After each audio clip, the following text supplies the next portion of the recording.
Hi guys, welcome to today's video. In today's video, we'll look into a scenario in which France becomes a world superpower. Well, they're technically a powerful nation, but let's make them a superpower, so the strongest nation of all. No NATO is allowed in this series. And Napoleon was reborn. Not really, but that makes sense for France to become a superpower.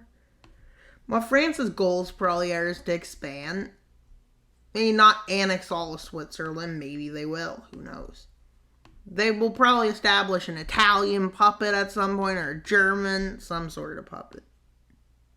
As they quickly move into Switzerland and take it over after 30 consecutive months of fighting. Yep, almost 2 years of fighting. Well, actually, let's say it took 2 years. Because nobody can beat Switzerland. Switzerland is just too strong.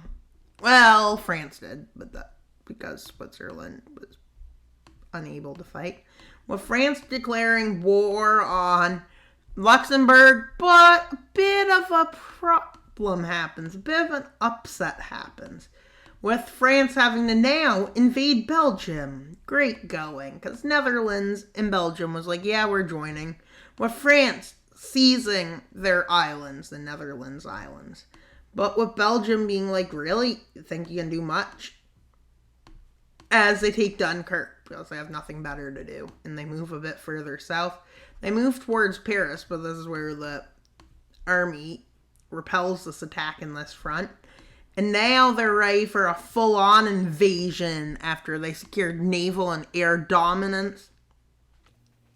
And I mean, yeah.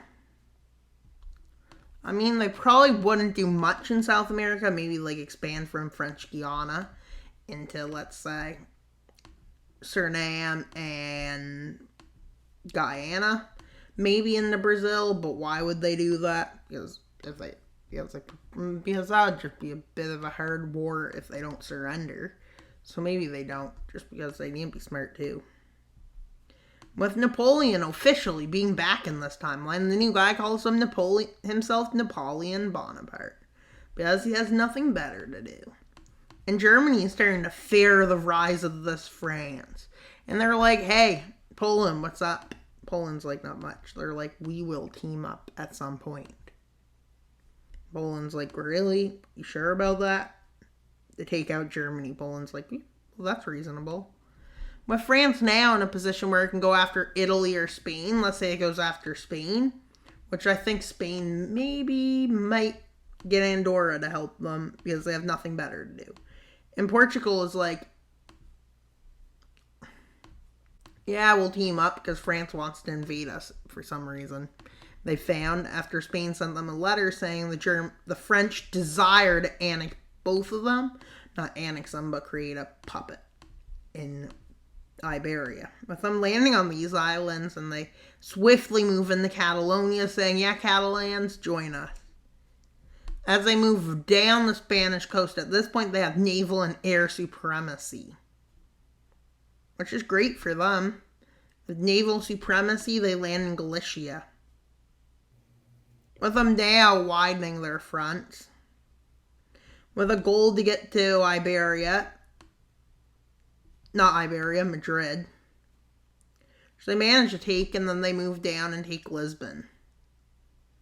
A few nations probably don't like this, such as Italy, who allies itself against them, saying France is committing bad things. Them having initial success, Italy does, as they manage to get the Italians in this region to help them take over half of Switzerland.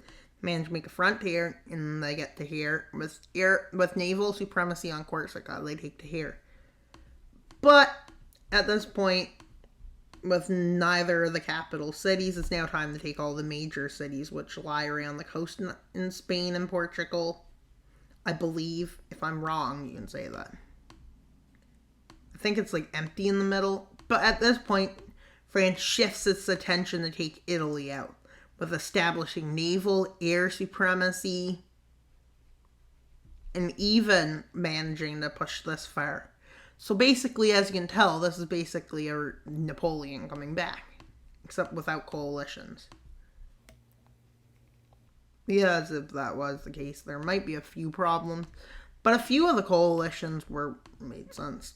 With Germany, Austria, and the United Kingdom forming a coalition against France. With Ireland saying, we will invade you unless you give us Northern Ireland. Britain's like, you can't beat us. France sends troops up. Scotland's like, oh, we'll have independence. So does Northern Ireland as it decides to join Ireland with a rise up. Let's see who rose up. Okay, how'd they all rise up on the side of France? Britain didn't get invaded from across the sea because that's impossible to do. And France continues its front into central Austria. With them managing to cut it off from the German front, they take the River Rhine from Germany, and with Poland not joining that team, but as you can tell, a different team, along with Bohemia, which is actually Czechia, but because I said so, it can be whatever. With this coalition, Austria collapses quickly as France formed its own coalition, with Germany losing its capital, and then France moves into its north, seizing its north. And yeah. With the Treaty of Moscow being signed soon, that'll be the treaty that ends this war. With a few nations still joining. I think it went into like Croatia and stuff. Well, what we're doing is basically making a French superpower. And the French superpower remains uncontested in the sea, air, and land.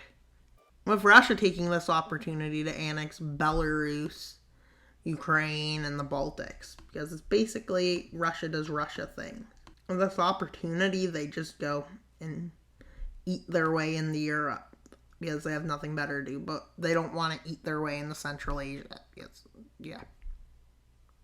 As you can tell, they ate their way across. Now let's see how the partition after this war went. Established. Well, really, it looks like Charlemagne's empire. I mean, maybe I should have ate all of Italy, but like that'd be excessive. And Germany, maybe it could, but really, it kind of looks like a Western European empire because it just does. With France doing something sneaky at this point, which is the end of the video, but yeah, let's see how sneaky it is. Well, France annexed Guyana and Suriname, and Venezuela is mad at them because they didn't give them what Venezuela wanted, citing their right to own a piece of land, a strip of land, which is... And so, as we can tell, it's spread across the world. And that's pretty much all for today's video. Please like and subscribe. And you guys want to see a video where Poland was a superpower in World War II? Yep, let's check that alternate video I'm going to make in 2 days probably to check it out. Because I think those past videos with wars happening differently is pretty cool. Honestly, different stuff. And that's all for today's video. Please like and subscribe. Wild Mapper out. Bye, guys.